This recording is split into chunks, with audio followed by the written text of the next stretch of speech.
ദൈവത്തിന് മഹത്വം. നമ്മുടെ പ്രതിദിന ആഹാരം മെയ് 3.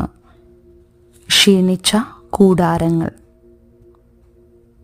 ഞങ്ങൾ ഈ കൂടാരത്തിൽ ഇരിക്കുന്നിടത്തോളം ഭാരപ്പെട്ട് ഞരങ്ങുന്നു.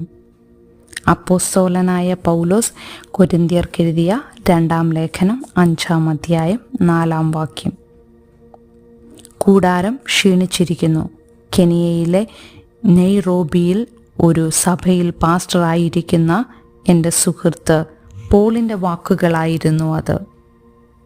2015 മുതൽ കൂടാരം പോലുള്ള ഷെഡിലാണ് സഭ ആരാധിക്കുന്നത്.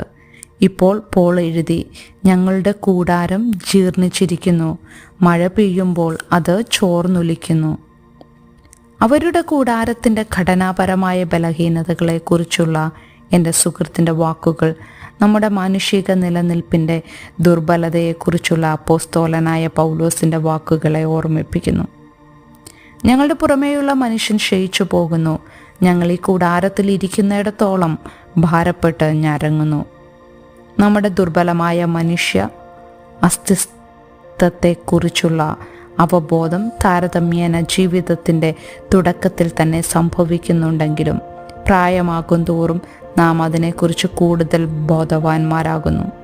തീർച്ചയായും സമയം നമ്മുടെ പോക്കറ്റടിക്കുന്നു. യുവത്വത്തിൻ്റെ ചൈതന്യം വാർദ്ധക്യത്തിൻ്റെ യാഥാർത്ഥ്യത്തിലേക്ക് മനസ്സില്ലാ മനസ്സോടെ കീഴടങ്ങുന്നു.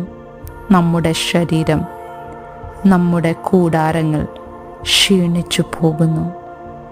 എന്നാൽ ക്ഷീണിച്ച കൂടാരങ്ങൾ ക്ഷീണിച്ച വിശ്വാസത്തിന് തുല്യമാകേണ്ടതില്ല. പ്രായമാകുമ്പോൾ പ്രതീക്ഷയും ഹൃദയവും മങ്ങേണ്ടതില്ല. അതുകൊണ്ട് ഞങ്ങൾ അധൈര്യപ്പെടുന്നില്ല. അപ്പോസ്തലൻ പറയുന്നു, നമ്മുടെ ശരീരങ്ങളെ ഉണ്ടാക്കിയവൻ തൻ്റെ ആത്മാവിലൂടെ നമ്മിൽ വസിക്കുന്നു. ഈ ശരീരത്തിന് മേലാൽ നമ്മെ സേവിക്കാൻ കഴിയാതെ വരുമ്പോൾ ഒടിവുകൾക്കും വേദനകൾക്കും വിധേയമല്ലാത്ത ഒരു വാസസ്ഥലം നമുക്കുണ്ടാകും. നമുക്ക് കൈപ്പണിയല്ലാത്ത നിത്യഭവനമായി ദൈവത്തിൻ്റെ ദാനമായ ഒരു കെട്ടിടം ഞങ്ങൾക്ക് സ്വർഗത്തിലുണ്ടെന്ന് അറിയുന്നു. ചിന്തിക്കുക, ക്രിസ്തു തൻ്റെ ആത്മാവിനാൽ നിങ്ങളിൽ വസിക്കുന്നു എന്ന് നിങ്ങൾക്ക് എങ്ങനെയാണ് അനുഭവപ്പെടുന്നത്? ദൈവത്തിന് മഹത്വം.